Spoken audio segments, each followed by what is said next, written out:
This is your dose of daily market wisdom with master trader Nick Santiago. Starting from humble beginnings, Nick has been beating the markets for over 2 decades. He shares with you his take on the profitable trades that will have you moving towards financial freedom in no time at all. To see an in-depth review of his track record and much more, go to inthemoneystocks.com. Welcome. This is your daily dose of daily market wisdom with master trader Nick Santiago. I'm Kerry Lutz. Today is 11/17/21, show number 341. Well, we're encountering another bout of Whipsaw Wednesday, Nick. Yes, we are. It's usually the most choppy session of the trading week before options expiration, which is this coming Friday. That will be the 19th of November. Rallies will often fade, and sell-offs will usually recover with big bounces. So get ready for a day of chop. That's normally what we see. So far this week's action in the market looks to be a lot of options X related type movement. So again, the institutions, they control the action this week. They take stocks away from the popular strike price that is set to expire on Friday, and that's usually where the retail options trader has his bet placed. So again, it's a game of whipsaw this week. So just be aware of that. All right, but on the other hand, gold and silver, all of a sudden their charts have totally turned around, haven't they? Yeah, the charts have really improved quite a bit. Last week we talked about gold potentially getting up to that 1860 level. It's at 1868 now. I love that the fact that it's gone sideways for about let's call it 6 trading days now. It's gone sideways, and I love that. Whenever you can consolidate a resistance point, you're generally looking to go to the next level higher. So we may need to do a little bit more backing and filling. It is still options X. We don't want to get overjoyous here, but I love what the gold futures chart is doing. I like what the GLD is doing. I like what silver is doing. Silver, by the way, triggered an inverse head and shoulders yesterday. The neckline was back tested. I love that. And then today, silver's up pretty nicely, trading back above 25.20. So I love back tests of necklines, and that's always a good sign that higher price is ahead. All right. Hey, and so we got some news here about Visa. Yeah, I just found this to be a bit interesting. Visa's down over 5% on news that Amazon will stop accepting Visa credit cards in the UK next year. That's going to start next year, and it's due to the high transaction fees. So I just think that the power that Amazon holds now is quite remarkable because we don't really see many companies getting rid of a company like Visa that, is so widely used around the world. So I just think that this is telling us the power of Amazon.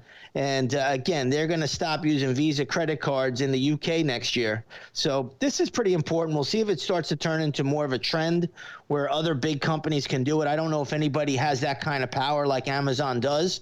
But MasterCard is also trading down in sympathy. So, Visa and MasterCard have held the torch for a lot of years here as the preferred credit cards. And now we're starting to see a company like Amazon say, no, the transaction fees are too high.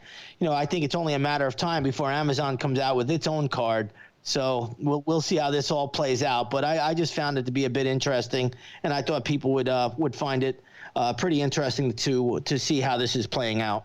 Yeah, well, this could be the start because if Walmart hops on the bandwagon, and then you get a lot of big box stores, Home Depot, Costco, all piling on, that could really sink the margins of MasterCard and Visa. I was just talking to a gentleman who wrote a book about what's happening with digital currency in China. And basically, when you buy something in China, you're using these networks that just they give you a QR code, so there's no chance of fraud. You use the QR code, there are no transaction costs involved, and they've totally cut the middleman out. And that's what it's important to realize. These MasterCard and Visa are payment networks, and basically they're the middlemen. They just take a piece of every transaction. Maybe those days are coming to an end. Yeah, that's pretty much the point. And, all things eventually come to an end, but they've had quite a run for quite a while. And we're starting to see now how this is changing. So it'll be interesting to see how Visa and MasterCard adapt. I don't know exactly what they will do, but like you said, they get a transaction fee on every single purchase, and that's quite a business. So it'll be interesting to see how this plays out, but I am definitely avoiding that sector right now. Yeah, well, it's such a simple business model, and yet it's very difficult to get rid of them because you can't be in any kind of retail business, even service businesses, without taking these credit cards.